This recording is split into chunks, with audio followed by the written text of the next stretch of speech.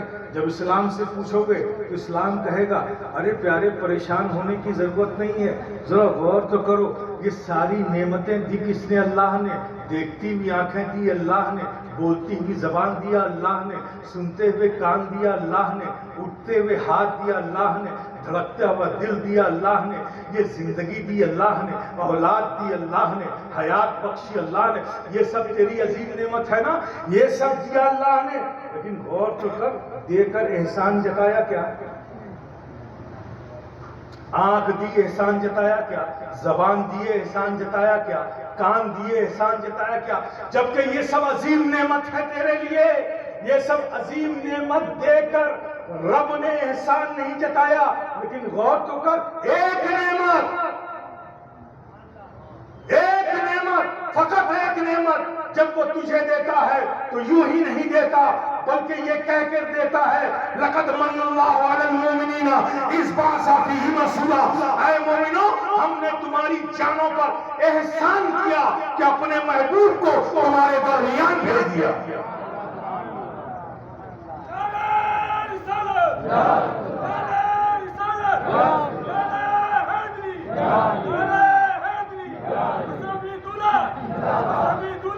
ساری نعمتیں دے دی، احسان نہیں جتایا۔ لیکن جب اپنے محبوب کو دیا تو یوں ہی نہیں دیا، احسان جتا کر دیا، احسان جتا کر دیا۔ کنسپٹ کلیئر ہو گیا، بات صاف ہو گئی کہ وہ نعمت صرف نعمت ہے، اور وہ نعمت جو احسان جتا کر دی جائے وہی اصل نعمت ہے، وہی جانے نعمت ہے، وہی عظیم نعمت ہے۔ تو بس پیارے، ہر نعمت کو گن گن کر شکر ادا نہیں کر سکتے، تو وہ ایک نعمت جو جانے نعمت ہے، وہ ایک نعمت جو عظیم نعمت ہے، وہ ایک نعمت جو اصل نعمت ہے، بس پیارے ان کی تعریف کر لو، اللہ کی ہر نعمت کا شکر ادا ہو جائے گا۔ ان کی تعظیم کر لو، اللہ کی ہر نعمت کا شکر ادا ہو جائے گا۔ ان کی خدمت کر لو، اللہ کی ہر نعمت کا شکر ادا ہو جائے گا۔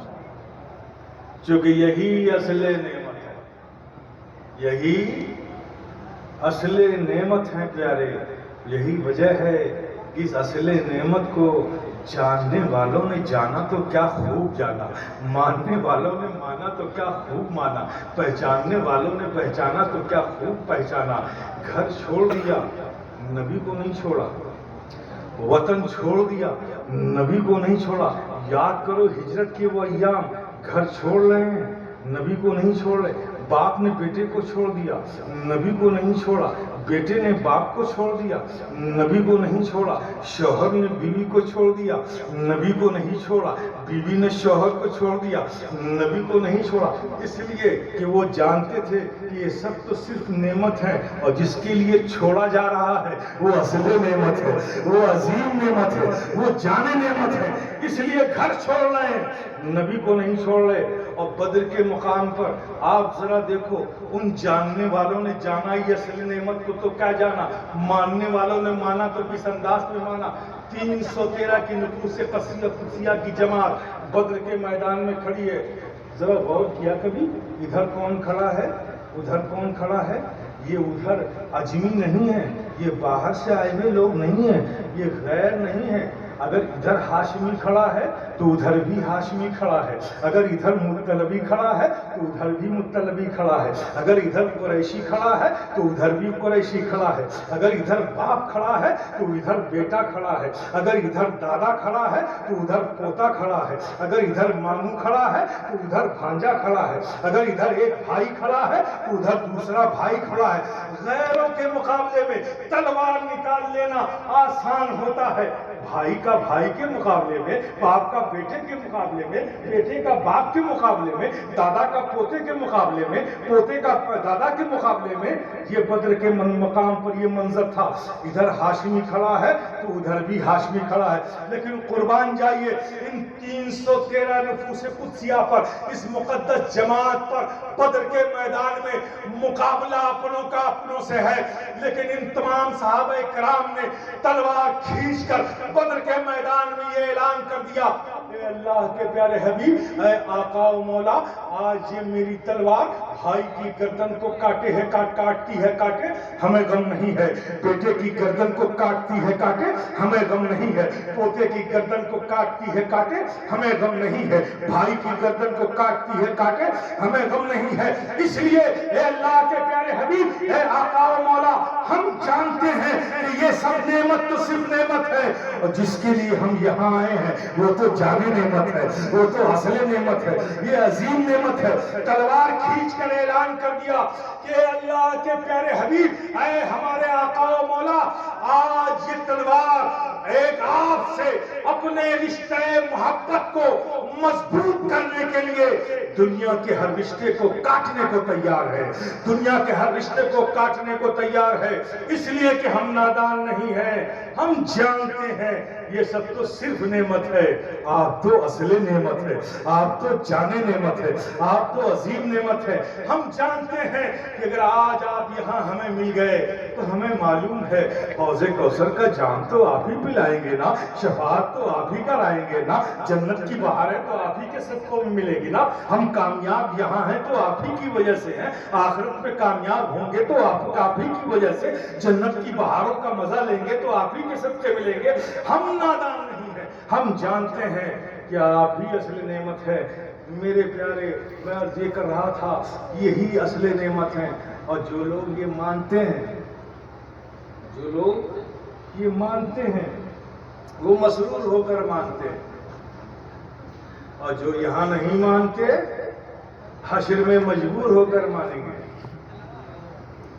مجبور ہو کر مانیں گے کہ یہی اصل نعمت. حشر کے میدان میں کیا ہوگا؟ آپ تو آخرت کو یاد بھی نہیں کرتے. آخرت کو یاد کیا کیجیے، آخرت کو یاد کیا کیجیے. یہ آخرت کو جو بھول بیٹھے ہیں نا، اسی لیے آپ بھی عام انسانوں کی طرح ہو گئے، جبکہ اللہ نے آپ کے سروں پر خیر امت کا تاج رکھا تھا. آپ منفرد تھے ساری دنیا کے انسانوں میں، لیکن فکر آخرت کو جب سے آپ نے یاد کرنا چھوڑ دیا، آپ بھی دنیا کے عام انسانوں کی طرح ہو گئے. میرے پیارے، آخرت کی یاد کیا کی. حشر میں کیا ہوگا؟ معلوم ہے کیا ہوگا؟ اللہ اکبر. سورج سوا نیزے پہ ہوگا، زمین تپ رہی ہوگی، نفسی نفسی کا عالم ہوگا، کوئی پوچھنے والا نہ ہوگا، سب پیش خدا ہوں گے. جب اللہ کے حضور حاضر ہوں گے، جیسے ہی حاضر ہوں گے، یہ ہاتھ جسے زندگی بھر ایک اچھے خادم کی طرح جس کی آپ نے خدمت کی. ظاہر ہے کہ دنیا میں جو کچھ کما رہے ہیں ہم جسمی کے لیے تو نا. کپڑے کی ضرورت کس کو ہے؟ پیسہ کماتے ہیں کپڑے کے لیے، کھانے کے لیے، مکان کے لیے، آرام و آشائش کے لیے. یہ سب کس کے لیے؟ جسم کے لیے نا، جسمی کے لیے نا. تو جو کچھ دنیا میں آپ نے کیا، عمل خراب کیے اسی جسم کے لیے، رشوت لی اسی جسم کے لیے، ظلم کیا اسی جسم کے لیے، جو کچھ غصب سے، اندھے پیسے سے، پیسہ ہو چاہے جیسا ہو، جس بھی انداز میں کمایا، اسی کے لیے نا. آپ بہترین خادم بن کے اس کی زندگی بھر اس ہاتھ کی خدمت کی، اس کان کی، اس آنکھ کی، اس منہ کی، اس پیر کی، اس جسم کی خدمت کرتے رہے نا. اب ذرا دیکھو حشر میں کیا ہوگا. جیسے ہی پیش خدا ہوگے، یہ ہاتھ تم سے الگ ہو جائے گا، رب کے حضور حاضر ہوگا، عرض کرے گا، مولا تو نے مجھے کس کے ساتھ لگا رکھا تھا؟ اس نے تو جب بھی میرا استعمال کیا، برائیوں کے لیے کیا، ظلم کے لیے کیا، رشوت کے لیے کیا. کبھی اس نے میرا استعمال اچھائی کے لیے نہیں کیا، کسی یتیم کے سر پہ شفقت کا ہاتھ رکھنے کے لیے نہیں کیا، کسی مجبور کی مدد کے لیے نہیں کیا. یہ آنکھ جس کی خدمت تم زندگی بھر کرتے رہے، یہ آنکھ تم سے الگ ہو کر رب کی بارگاہ میں تمہارے خلاف گواہی دے گی کہ مولا تو نے مجھے کس کے ساتھ رکھا تھا. اس نے تو جب بھی میرا استعمال کیا، بدنگاہی کے لیے کیا، بری چیزوں کو دیکھنے کے لیے کیا، ظلم کی نظر ڈالنے کے لیے کیا، کبھی رحم کی نظر کسی کو ڈالنے کے لیے نہیں کیا، کبھی قرآن کی تلاوت کے لیے نہیں کیا، کبھی اچھی چیزوں کو دیکھنے کے لیے نہیں کیا. غرض یہ میرے پیارے، جسم کے اعضا تم سے جدا ہو کر رب کی بارگاہ میں تمہارے خلاف گواہی دیں گے. تو پتا چلے گا اس وقت، ارے یہ میں نے کیا کر ڈالا. جسے زندگی میں ہم اپنا بہترین ساتھی سمجھ کر اس کی خدمت کرتے رہے، یہ ہاتھ بھی میرے نہ تھے، یہ پیر بھی میرے نہ نکلے، یہ آنکھ بھی میری نہ نکلی، یہ کان بھی میرے نہ نکلے. ارے جسے ہم نے اپنا سمجھا تھا وہ تو میرے نہ تھے، یہ تو خدائی جاسوس تھے جو میرے ساتھ زندگی بھر لگے رہے. اور آج میرا راز کھول رہے، آج میرا راز کھول رہے. ایسی کریٹیکل سچویشن ہوگی حشر کے میدان میں کہ تمہارا ہاتھ تمہارے ساتھ نہ ہوگا، تمہاری زبان تمہارے ساتھ نہ ہوگی، تمہاری آنکھ تمہارے ساتھ نہ ہوگا، کوئی پرسان حال نہ ہوگا. لیکن میرے پیارے قربان جاؤ اس عظیم نعمت کے جہاں تمہارا ہاتھ بھی تمہارے ساتھ نہ ہوگا.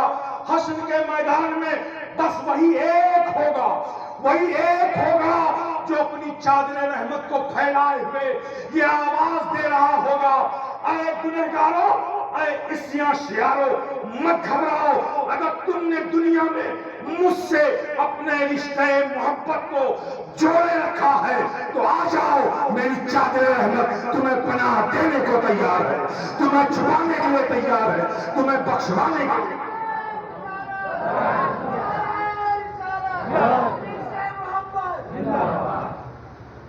تمہیں پناہ دینے کے لیے تیار ہے میرے پیارے. اب ذرا انصاف سے بول دو، اصل نعمت کون؟ اصل نعمت وہی ہے کہ جب کچھ کام نہ آئے، کوئی کام نہ آئے، وہی ایک کام آئے. وہی اصل نعمت ہے، وہی جان نعمت ہے، وہی عظیم نعمت ہے.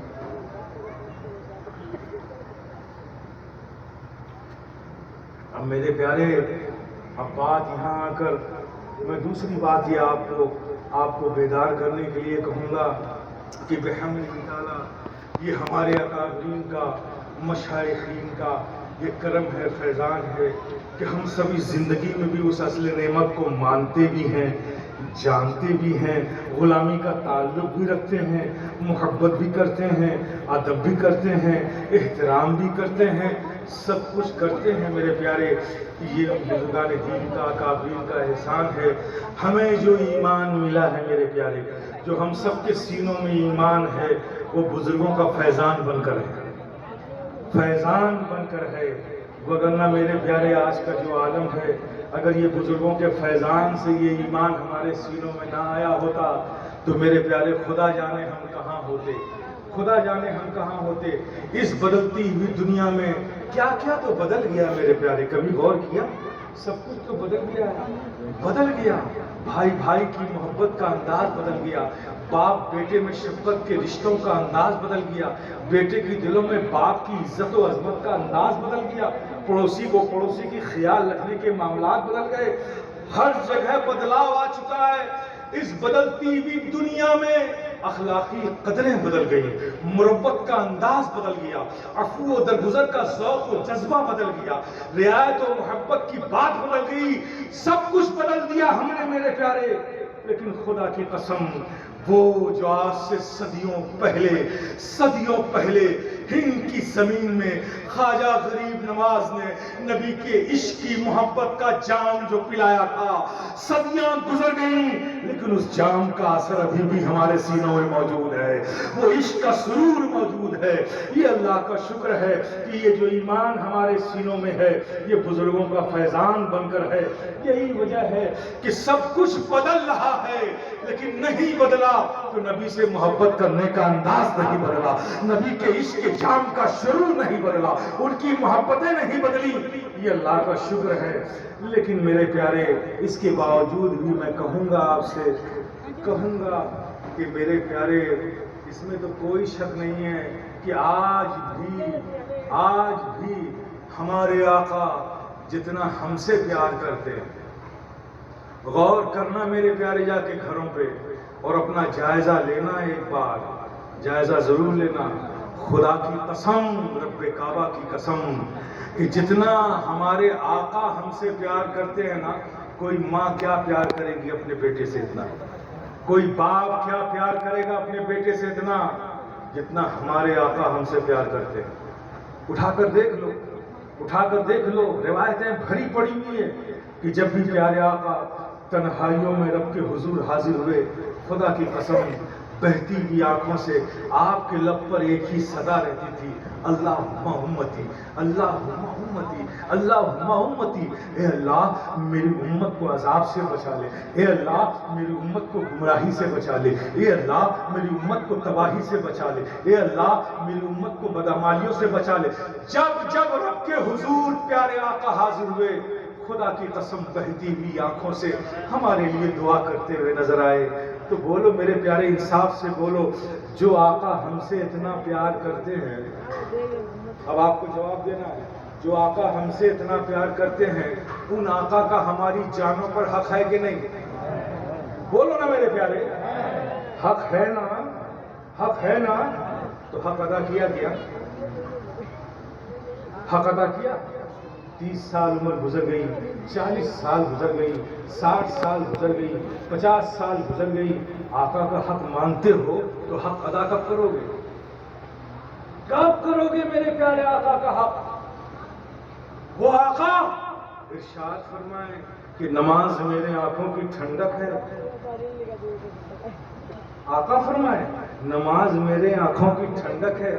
کب سجدے کر کر کے آقا کی آنکھوں کو ٹھنڈک پہنچاؤ گے میرے پیارے؟ کب سے یہ عمل شروع کرو گے؟ کب سے حق ادا کرو گے آقا کا؟ کب سے؟ کون سی زندگی لوٹ کر آنے والی ہے میرے پیارے؟ آقا کا حق مانتے ہو تو پھر حق ادا کرنے کی کوشش کرو، ہر وہ کام کرنے کی کوشش کرو جس سے آقا خوش ہوں۔ ذرا مجھے بتاؤ، ایک صحابی ہیں، ان کا ایک چھوٹا سا بچہ ہے، غائب ہو گیا، دن بھر تلاش کیا نہیں ملا، آخر میں آ کر آقا کی بارگاہ میں آپ صحابی تشریف لائے، غمگین تھے، افسردہ تھے، پریشان تھے، حاضر ہو کر آقا کی بارگاہ میں سلام پیش کیا اور فریاد کی کہ حضور میں آپ کی بارگاہ میں حاضر ہوا ہوں، میرا ایک چھوٹا سا بچہ تھا، وہ صبح سے غائب ہے، تلاش کر کے تھک گیا ہوں، اس کے ملنے کی کوئی خبر نہیں، کوئی آثار نہیں۔ ابھی انہوں نے آپ صحابی نے اپنی بات آقا کی بارگاہ میں پیش ہی کی تھی کہ ایک دوسرے صحابی آقا کی بارگاہ میں حاضر ہوتے ہیں، اور ان صحابی کو دیکھا جن کا بچہ غائب ہوا تھا، ان کو دیکھتے ہی صاحب کہا کہ آپ یہاں کیا کر رہے ہیں؟ آپ کا بچہ تو فلاں وادی میں ہم نے چند بچوں کے ساتھ کھیلتا ہوا دیکھا ہے۔ یعنی نبی کی بارگاہ میں فریاد کی اور بچے کی ملنے کی خبر آ گئی۔ ظاہر ہے آپ بھی سمجھ سکتے ہیں، آپ بھی باپ ہیں، کسی کا بچہ خدا نہ کرے کسی کا بچہ غائب ہو جائے اور تھک جائے، ڈھونڈ کر نہ ملے اور پھر ملنے کی خبر آئے تو خوشی کا کیا عالم ہوگا؟ تو ان صحابی کا بھی وہی عالم ہوا۔ سرکار کی بارگاہ میں اجازت لی، واپسی کے لیے مڑے اور تقریباً دوڑتے ہوئے اس وادی کی طرف جب جانے لگے تو سرکار نے دوڑتے ہوئے جاتے ہوئے جب دیکھا، آواز دی، رکو یہاں آؤ۔ وہ آپ صحابی لوٹ کر آئے، کہا تھوڑا صبر رکھو، تھوڑا تحمل رکھو، جذبات پہ قابو رکھو، آرام سے جاؤ، جس انداز پہ جا رہے ہو جاؤ گے، بچے کو دیکھو گے، گلے سے لگاؤ گے، لپٹاؤ گے، چپٹاؤ گے، پیار کرو گے، اس طرح سے اضطراب میں جا رہے ہو تو کہا یا رسول اللہ یہ تو انسانی فطرت کا تقاضا ہے، بچہ نام ہی مل رہا تھا، ملنے کی خبر ہے، ملے گا تو اس کو لپٹاؤں گا بھی، چپٹاؤں گا بھی، پیار بھی کروں گا۔ آقا نے فرمایا کہ نہیں صبر رکھنا۔ یا رسول اللہ بات کیا ہے؟ کہا تم نے سنا نہیں کہ تمہارا بیٹا چند بچوں کے ساتھ کھیل رہا ہے؟ خبر دینے والے نے یہ دیا کہ تمہارا بچہ چند بچوں کے ساتھ کھیل رہا ہے، ہو سکتا ہے کہ ان چند بچوں میں کوئی یتیم بچہ بھی ہو۔ جب تم اپنے بچے کو اٹھا کر گلے سے لگا کر پیار کرو گے، وہ یتیم بچہ تمہیں پیار کرتا ہوا جب اپنے بچے کو دیکھے گا تو اسے اپنا باپ یاد آ جائے گا، اس کا دل ٹوٹ جائے گا۔ میرے پیارے کیا مربت کا کوئی ایسا انداز آج ہماری زندگی میں کہیں نظر آتا ہے میرے پیارے؟ نہیں آتا ہے میرے پیارے۔ ضرورت اس بات کی ہے کہ ہم لوگوں کو اپنی زندگی پر نظر کرنا چاہیے۔ میرے پیارے اللہ کے فضل سے صاحب ایمان ہو گئے، بزرگوں کے کرم سے ایمان وہ ملا جو نبی سے محبت کرنے والا ہے، سب کچھ ہے، تو پھر اس اسلام میں مکمل کمپلیٹلی کیوں نہیں داخل ہو جاتے؟ کیوں نہیں داخل ہو جاتے؟ غریب نواز کو مانتے ہو، غوث پاک کو مانتے ہو، مخدوم سمنا کو مانتے ہو، قطب الدین بختیار کاکی کو مانتے ہو، سارے اولیاء دین کو مانتے ہو، لیکن کبھی یہ نہیں سوچتے کہ میرے مخدوم اشرف جہانگیر سمنانی ہمیں کس طرح کا مسلمان دیکھنا چاہتے ہیں، چلو ہم اس طرح کا مسلمان بن جائیں۔ ظاہر ہے جو ہماری سماجی اور سوسائٹی کی جو حالت ہے، اس طرح کا مسلمان تو ہمارے بزرگان دین نہیں دیکھنا چاہتے کہ ایک بھائی کو بھائی پر اعتماد نہیں، ایک چھت کے نیچے ایک باپ ایک ماں کے 4 بیٹے ہیں، وہ چاروں ایک دوسرے پر اعتماد نہیں کرتے لیکن چاروں غیروں پر اعتماد کرتے ہیں۔ ظاہر ہے اس طرح کا مسلمان کو بزرگان دین نہیں دیکھنا چاہتے ہوں گے نا۔ میرے پیارے غور کرنے کی بات ہے، آج مذاق میں لوگ ایک دوسرے کو ذلیل کرتے ہیں، جب وہ برا مانتا ہے تو کہتے ہیں بھائی بات معاف کرنا یار ہم نے مذاق کیا تھا، جھوٹ بولتے ہیں آپ نے مذاق کیا۔ مذاق اسے نہیں کرتے کہ کسی کو ذلیل کر رہے ہیں، مذاق کی بھی ایک لمٹ ہے، مذاق اسے کہتے ہیں کہ جس سے کیا جائے وہ بھی خوش ہو جائے، کرنے والا بھی خوش ہو جائے۔ یہ ذلیل کرنے کو، دل توڑنے کو مذاق نہیں کہتے میرے پیارے۔ آپ ایک دوسرے کو ذلیل کرتے ہیں، ایک دوسرے کے خلاف کانسپریسی کرتے ہیں، ایک دوسرے کے خلاف اعتماد نہیں رکھتے، یہ ہمارے معاشرے کی حالت ہے میرے پیارے۔ تو بتاؤ زمانہ ہم کو کہاں رکھے گا؟ اپنے سروں پہ رکھے گا کہ قدموں میں رکھے گا؟ قدموں میں رکھے گا۔ یہی وجہ ہے کہ ہم پستی کی طرف جا رہے ہیں۔ میرے پیارے آپس میں اتحاد پیدا کرو، محبتیں پیدا کرو، مربت کے معاملات پیدا کرو۔ یہ سب وہ وصف ہیں تمہارے جو اللہ بھی جس سے راضی ہے، نبی جسے پسند کرتے ہیں، اولیاء دین جسے پسند کرتے ہیں، یہ وہ وصف ہیں۔ یہ نفاق، یہ برائی، یہ چغلخوری، یہ تمام چیزیں یہ تمہارے لیے نہیں تھیں، تم تو دنیا میں آئیڈیل بنائے گئے تھے میرے پیارے۔ اس لیے میں کہوں گا کہ اپنی زندگی کو بدلو اور نماز کی پابندی کرو میرے پیارے۔ کتنی ضرورت ہے، آپ دیکھیں کتنی ضرورت ہے. یہ قلب جو ہے نا، یہ بھائی کے دلوں میں جو بھائی کی محبت ختم ہو گئی، باپ بیٹے کے رشتوں میں فرق آ گیا ہے نا. دعویٰ کر سکتا ہے کوئی کہ نہیں ابھی بھائی ہماری وہی محبت ہے؟ نہیں جا. دوست کی دوستی غرض پر ہے، باپ بیٹوں میں رشتے فائدے پر ٹکے ہوئے ہیں، بھائی بھائی کے رشتوں میں مفاد کے معاملات ہیں، قلبی محبت نہیں ہے. یہ حالات ہو گئے ہمارے. میرے پیارے ایسی زندگی میں یہ ہوا کیوں؟ اس لیے کہ ہمارے سینوں پر گناہوں کی کثافت جم گئی ہے، ہمارے قلب پر برائیوں کی نجاستیں جم گئی ہیں. اس لیے وہ محبتوں کا نور ان نجاستوں کے نیچے دب گیا ہے. وہ احساسات، وہ مروت، وہ ساری چیزیں ان نجاستوں میں دبی ہوئی ہیں. یہی وجہ ہے نہ محبت محبت رہی، نہ مروت رہی، نہ اخلاق رہا، نہ پاسداری رہی، نہ وفاداری رہی. سب کچھ ان گناہوں کے نجاستوں میں دب گیا ہے. اب جو کچھ ہے وہ صرف اونلی فارمیلٹی ہے، وہ صرف ایک ہی دوسرے سے ضرورت کی بنیاد پر تعلق ہے، ورنہ حقیقت کی بنیاد پر تعلقوں کا تعلق ختم ہو چکا ہے. میرے پیارے اس لیے گناہوں کی کثافت ہمارے سینوں پر دبی چادر بن کے جم چکی ہے. تو میرے پیارے اب اسے صاف کیسے کریں؟ صاف کیسے کریں؟ کرنا چاہو گے؟ بولو نا میرے پیارے. بلا وجہ بتانے کا عادی نہیں. اگر جاننا چاہتے ہو کہ صاف ہو سکتی ہے کثافت آج بھی، جاننا چاہو گے؟ جی. کیسے؟ تو صاف کرنا ہی پڑے گا. آؤ آقا کی حدیث سناتے ہیں. آقا کی حدیث سناتے ہیں کیسے صاف کرو گے. آقا فرماتے ہیں کہ جب ایک بندہ نماز کے لیے اپنے گھر سے نکلتا ہے، مسجد کی طرف جاتا ہے، تو اللہ پاک اس کے ہر قدم پر برکتیں اور نعمتیں اور نیکیاں لکھ دیتا ہے. ایک فائدہ. پھر دوسرا فائدہ کہ جب وہ مسجد میں گیا، صف میں کھڑا ہوا اور ابھی اللہ اکبر اس نے کہا نہیں، کہنے والا ہے، اسی وقت اللہ ایک فرشتے کو حکم دیتا ہے کہ جاؤ، یہ بندہ میری بارگاہ میں حاضری کے لیے حاضر ہو رہا ہے، جاؤ.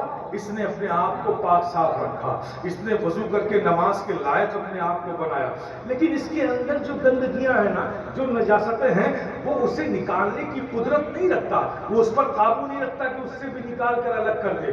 اور یہ مجھ پاک کی بارگاہ میں آ رہا ہے تو ظاہراً پاک تو تھا، باطناً بھی پاک ہو کر آئے، باطناً بھی پاک ہو کے آئے. فرشتے کو اللہ حکم دیتا ہے جاؤ، اس کے اندر جتنے گناہوں کی نجاستیں ہیں سب اس سے دور کر لو، تاکہ ظاہر تو پاک تھا ہی، باطن بھی پاک ہو جائے. ہر اعتبار سے پاک ہو کر مجھ پاک کی بارگاہ میں حاضری دے. فرشتہ آتا ہے اس سے پہلے کہ وہ اللہ اکبر کہے، اس کے اندر جتنی نجاستیں گناہوں کی ہوتی ہیں سب اس سے نکال کر الگ کر لیتا ہے، ایک گٹھری باندھ کے رکھ دیتا ہے. اب وہ نماز میں مشغول ہو گیا، نماز سے فارغ ہو گیا. فرشتہ کہتا ہے مولا، ہم نے تیرے حکم سے اس کے گناہوں کو اس سے الگ کیا تھا، نجاستوں کو الگ کیا تھا، اب یہ نماز سے فارغ ہو گیا تو ان گناہوں کا کیا کروں؟ جو گناہ الگ کیے تھے ان کا کیا کروں؟ تو اللہ کی رحمت مسکرا اٹھتی ہے، اس کی مشیت مسکرا کر کہتی ہے ارے فرشتوں، جب الگ کر لیا ہے تو الگ ہی رہنے دو، الگ کر لیا ہے تو الگ ہی رہنے دو. سبحان اللہ. ارے ذرا مجھے بتاؤ، غور کرو. فرشتے الگ کر دیں گے، فجر پڑھو گے، گناہ الگ ہو گئے، پھر ظہر تک میں 4 گھنٹے کا وقت، پھر کچھ گناہ ہو گئے، ظہر پڑھ لیا، پھر الگ ہو گئے، پھر ظہر اور عصر کے درمیان 2.5 گھنٹے کا وقت، کچھ غلطی ہو گئی، گناہ کی شکل میں نجاست اندر گئی، پھر فرشتے آئے، عصر پڑھا وہ الگ، مغرب پڑھ لیا جو کچھ تھا وہ الگ. اب عشاء پڑھ کے سوئے سب الگ، تو ظاہر بھی پاک، باطن بھی پاک. اور سونے کی حالت میں اگر رب نے تمہاری روح کو طلب کر لیا تو تمہاری روح اس کی بارگاہ میں اس کی بندگی لیے ہو جائے گی، اس کا ذکر لیے ہو جائے گی، پاک صاف ہو کر جائے گی. میرے پیارے غور کرو کتنی عظیم نعمت اللہ نے ہمیں دی ہے اور ہم نے اپنے آپ کو اس سے محروم کر رکھا ہے. میرے پیارے کھڑے ہو جاؤ صفوں میں، اپنی نجاستوں کو دور کرو. نماز ہی ہے میرے پیارے جو تمہارے نجاستوں کو کم کرے گی. یہ نجاستیں کم ہوں گی، یہ دل تمہارا قلب صاف ہوگا، صاف ہوگا تو میرے پیارے پھر محبتیں بھی پروان چڑھیں گی، مربتیں بھی اس کی بھی کھیتی اگ آئے گی، وفاداری مربت عفو و درگزر کی کھیتی لہلہانے لگے گی، پھر تم مانوتا کے امین بن جاؤ گے، انسانیت کی مثال بن جاؤ گے، بااخلاق و باکردار بن کر دنیا میں پھر سے پہچانے جاؤ گے۔ لیکن میرے پیارے پہلے اسے صاف کرنا ہوگا۔ آج بھی اس قلب کی زمین کو سیراب کرنے والوں کی کمی نہیں ہے، اس میں دانہ ڈالنے والوں کی کمی نہیں ہے، لیکن سچائی یہ ہے کہ اوسر و بنجر زمین پر کوئی دانہ نہیں ڈالتا۔ بے شک بے شک۔ دانہ ڈالا جاتا ہے کیا؟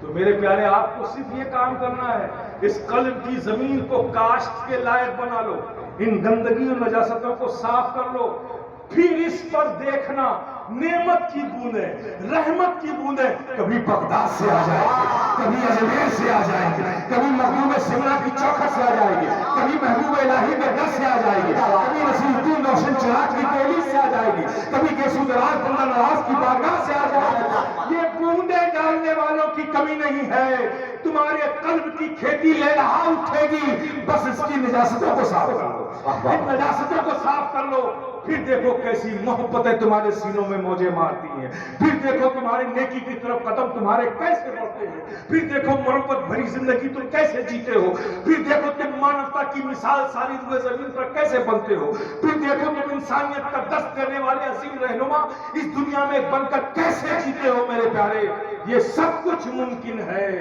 اس قلب کی زمین کو صاف کر لو۔ اللہ پاک ہم سب کو توفیق رفیق عطا فرمائے۔ وآخر دعوانا ان الحمدللہ رب العالمین وما علینا الا البلاغ۔